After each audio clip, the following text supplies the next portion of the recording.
Epifora merupakan suatu keadaan di mana aliran air mata yang berlebih pada bagian pinggiran kelopak mata.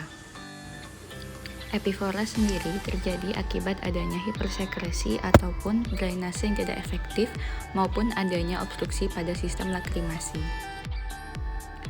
Tujuan pemeriksaan untuk mengetahui penyebab keluhan epifora dan membedakan epifora dengan hiperlakrimasi.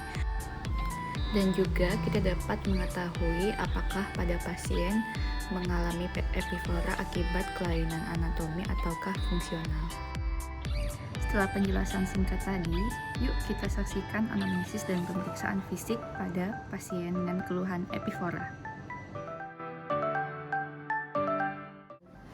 Selamat siang Ibu. Selamat siang Dok. Perkenalkan saya Dr. Retno yang bertugas di klinik pada siang hari ini. Kalau boleh tahu dengan Ibu siapa? Nama saya Uci Dok. Dengan Ibu Uci. Usianya berapa Bu? 40. 40. Alamatnya di mana? Laju. Sehari-hari pekerjaannya apa Bu? Ibu rumah tangga. Ibu rumah tangga. Kesini diantar atau bagaimana? Naik ojek Dok. Naik ojek ya. Baiklah Ibu, sebelum saya menanyakan pertanyaan lebih lanjut, apakah Ibu bersedia untuk saya wawancara mengenai penyakit Ibu? Iya Dok, iya Dok. Bersedia Bu ya. Untuk keluhannya kenapa Bu datang ke sini? Boleh diceritakan Ibu?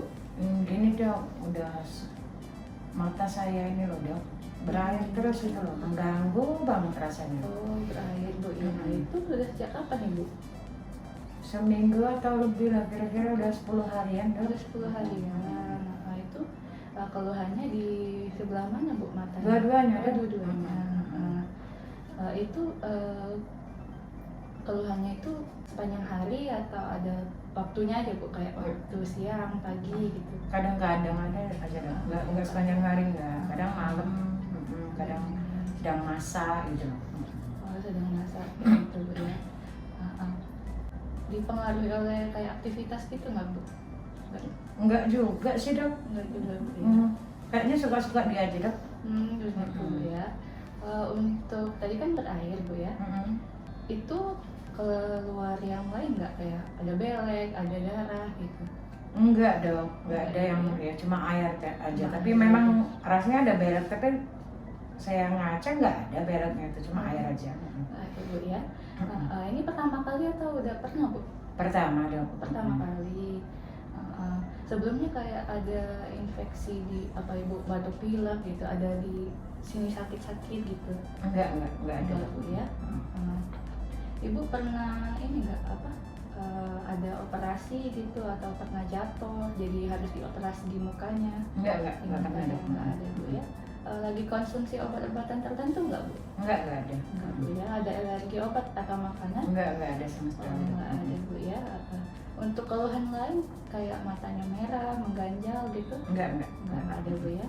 Dari anamnesis tadi kita akan melakukan pemeriksaan fisik Bu ya untuk mengetahui penyakit Ibu lebih lanjut. Ibu silakan bersiap diri untuk naik ke atas bed. Saya akan menyiapkan alat dan mencuci tangan terlebih dahulu Bu ya. Iya Dok.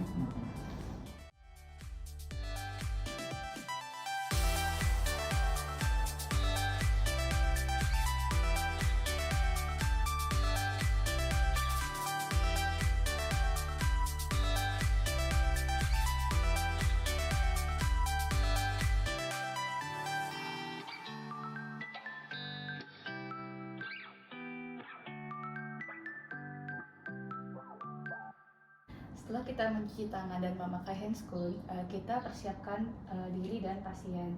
Untuk posisi pasien, kita berhadapan dengan pasien dan arah mata pasien bisa melihat ke kita ataupun ke hadapan pasien tegak lurus. Untuk pemeriksaannya, apa saja yang diperiksa? Poin pertama yang kita lakukan pemeriksaan adalah inspeksi dari palpebra pasien. Ibu coba tolong tutup matanya. Kita lihat pada palpebranya apakah terdapat kelainan, apakah terdapat lesi, apakah terdapat kemerahan ataupun benjolan. Bisa dibuka kembali Bu matanya.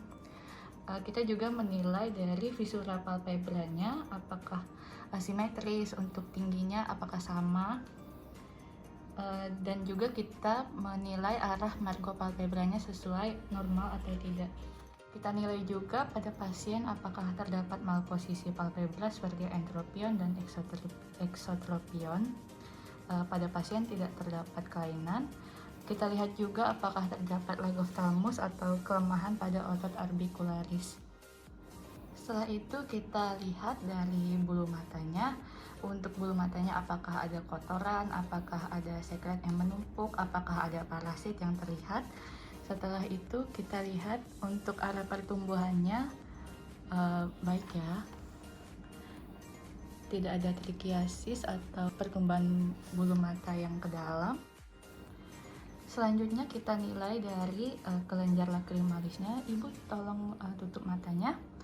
Untuk kelenjar lakrimalisnya pada sudut kedua mata, dextra dan sinistra, kita lihat apakah terdapat kelainan, apakah terdapat edema, kemerahan, nyeri tidak Bu? Enggak. Kita palpasi juga apakah terdapat nyeri atau tidak. Buka kembali Bu matanya. Kita lihat juga pada tirleknya atau danau air mata. Buka Bu. Tidak ada kelainan. Selanjutnya kita periksa punctum lacrimalis superior dan inferior. Apakah terdapat kelainan, apakah terdapat atresia atau sama sekali tidak ada punctum. Normal Bu ya. Untuk mata sebelah kirinya juga tidak ada kelainan punctum superior maupun inferiornya. Kemudian selanjutnya kita periksa untuk sakus lakrimalisnya. Ada sakus lakrimalisnya apakah terdapat kelainan, apakah terdapat kemerahan. Kita juga bisa mempalpasi sakus lakrimalis dengan cara menekan sakus lakrimalisnya. Buka matanya Bu. Tidak keluar cairan ataupun pus ataupun sekret ataupun darah ya. Baiklah Ibu, dari anamnesis dan pemeriksaan fisik tadi, saya perlu melakukan pemeriksaan penunjang lain. Apa aja Dok? Begini Bu. Yang pertama ialah pemeriksaan anatomi. Pemeriksaan ini untuk menentukan lokasi dari obstruksi.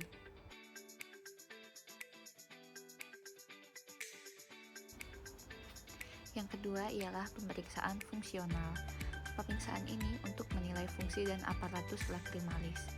Namun, hanya dilakukan bila tidak ada obstruksi pada tes anatomi.